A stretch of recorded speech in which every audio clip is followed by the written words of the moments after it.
Many of you I've known before coming here, and many of you I got to meet in the last couple days or so. Obviously, I'm thrilled to be here. It's been almost 3 months. I've been paid a few times in payroll. I haven't checked this week, but I'm assuming I'm still employed. But I get asked a lot. I haven't been in this space for a long time, through ups and downs, and I'm amongst a lot of different platforms. I've been the one superpower I've had, if there is one. I picked the right horse. Starting with ATG, which eventually got acquired by Oracle, and then pivoted into Demandware, which got acquired by Salesforce, and parallel with Hybris on the B2B side that got acquired by SAP, and then into, as Brent mentioned, Shopify. Over the last 5 years, spent a lot of time, outside those four walls, probably as close as anybody to that business. And the main reason I came here, honestly, as a lifelong services guy, agency guy, is I saw the biggest opportunity to disrupt this industry today. And to Brent, I violently agree this can be a two-horse race. It should be a two-horse race.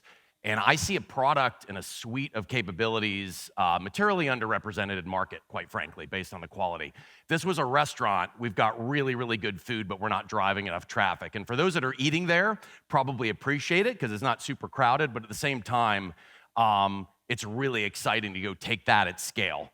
And when you combine that with the acquisitions of Feedonomics and Makeswift, it's a really interesting collection of brands in that portfolio that tells a much broader story, particularly around revenue optimization, which I think is the key going forward, whether that's driving top line or driving bottom line, or presumably both.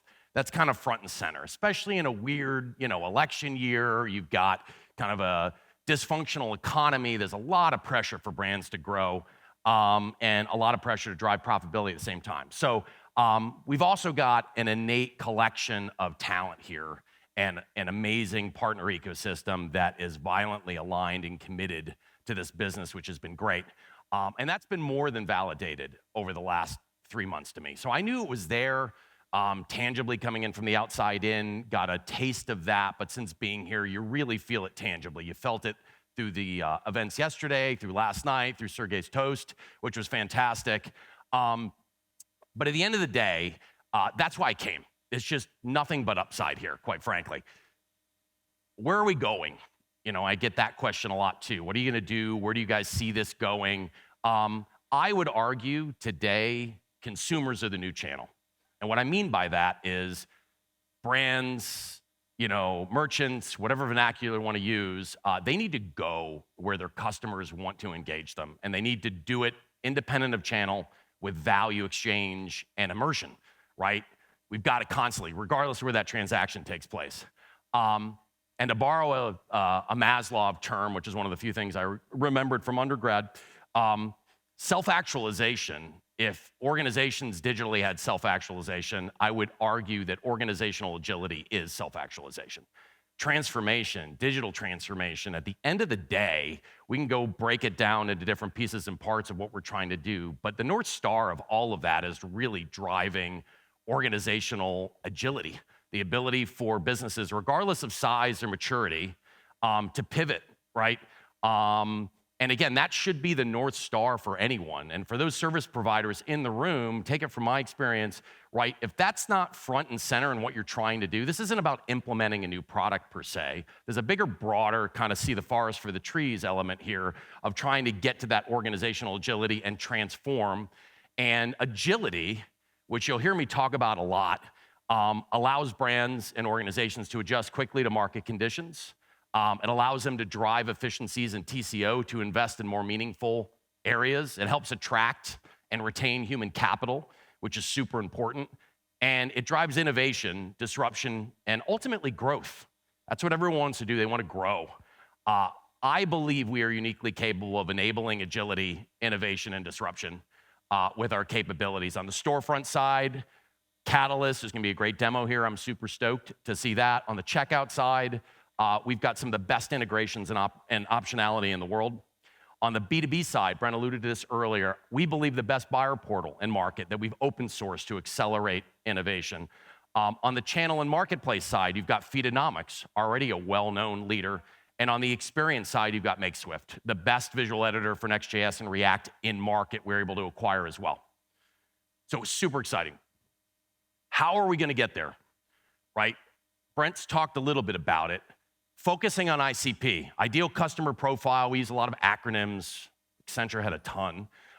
We've got new ones here. I'm almost up to speed, but that's a well-known acronym in market, and it's focusing on that and being authentic. Authenticity is gonna be the key. And I'll give Shopify props for down-market brands, digitally native brands. Brent kind of alluded to it as well. They are amazingly authentic for being for those types of brands. Simplistic requirements, powered by entrepreneurs, kind of easy peasy. They have a good product for that. And you know what, Toby and Harley, we're entrepreneurs. It's authentic, people believe it. And we need to be authentic in what it is that we're going after. All of us do. So I'm gonna hammer on that as well. Part of that authenticity, although Tom stole my thunder, is bringing in some of the best talent in a space. Obviously, Tom predated me. He's the only one laughing at that comment, by the way, in the front row. We've added a few new folks. Ryan Means is joining here in a week, one of the most respected services delivery leaders out there. And not to spook anybody in the audience, we're not getting into the delivery business on services. This is to drive more best practices, to partner deeper with the ecosystem, create joint IP and best practices and disruption, a little bit more of a governance model. As we take this product very aggressively up market, brands and organizations are gonna expect us as a software provider to have more skin in the game. So think of it as an extension of your teams to go fast track that. And Ryan's done that across a number of different platforms, most recently as the commerce CTO at Merkle, which is Dentsu, is an agency holdcos, kind of their holding area for all the commerce talent. Someone else, we're bringing in John Huntington. Several of you have met to partner with Dan and Lauren, and an incredibly talented partner team today to, again, accelerate and grow the partner ecosystem, invest more in this partner ecosystem. We cannot win without all of you, whether you're a tech partner, agency partner, GSI, right? This is a combined effort to go co-sell, paint vision, create joint IP, and take this to market and grow it. We're also gonna be reworking our brand architecture, right? You've got 3 compartmentalized brands right now in BigCommerce and Feedonomics and Makeswift. They have great autonomy and value in market independent of one another. But at the same time, there's a much more synergistic story of bringing those brands together and telling a bigger, broader story in market, particularly around agility, particularly around revenue optimization, independent of channel. We're gonna lose our modesty a little bit too, right? I used to tell Shopify years ago, back when all they did was down market and everything was very Canadian in a polite, sort of nice way, trying to get them to have a little bit more bravado and a little bit more boost out in market. I would argue now, modesty for them went out for a pack of smokes and has not come back. And no offense to the smokers in the room and that reference, which is highly 80s, but most importantly, we're gonna show, not tell. I think showing is really important. I think showing is part of painting vision of where we are, where it is we're going. You'll see a lot of that today. So why does this all matter, right? Agility, you heard it from the very beginning with the F1 stuff. Agility is the new norm, right? Along with vision, it's the biggest thing legacy platforms in commerce lack, right? They lack some vision too and lack investment, but most importantly, they're slow, they're arduous, they lack agility. But it creates challenges and opportunities, right? Speed, by definition, means less time and less cost. If I'm delivering something faster, I'm carrying less overhead along the way, whether that's internally or externally. So it means less revenue at the end of the day for service providers, right? This stuff is gonna be delivered really, really quickly. You need to lean into that, right? And it's essential, right, that you realize most of this, if not all of it, is really around transformation. And you're a big part of that. So it's not like 10 years ago where this was $2 million and 12 to 18 months to implement a platform. And then there was a forced upgrade every 18 months, and there's a managed service on top of it because you're hosting stuff. Those days are long over. This is about agility and speed and delivering shit really, really fast. But with that, right, creates change strategically and organizationally within organizations. And it's essential you all incorporate the change management and those transformational capabilities in your offering to help them right? Value-added services in parallel to implementation to help them through that change, help them take advantage of what it is we're putting in market, and ultimately creating more recurring revenue streams for yourself. Because I can tell you as a services guy, like, it's really hard to grow an agency when you rely on lumpy project work. It's just hard to align resources, you've got overruns, you've got challenges. It's just impossible to scale. You've got to have a large subset of recurring revenue to be able to scale a business. So think more that way in aligning sort of this optimization in an ongoing capacity.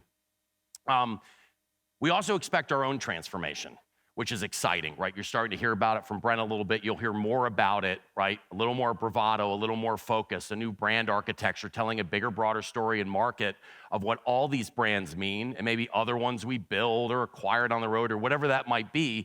It'll all be centered on why it is that we exist. It will be organic as to why we're, adding them. So to speak. And I think that tells a much bigger, broader story in market. And I think it also aligns from a more macro perspective to many of you in the audience to go start incorporating some of those other capabilities and what it is to do. We believe, right, we've got the most compelling vision for commerce in the market today. And when we combine it with our partner ecosystem, it becomes truly transformational. And, while others in this space continue to sell their soul, with focus, investment, and authenticity, we are committed to embracing ours. Thank you very much. Look forward to seeing all of you the rest of the week.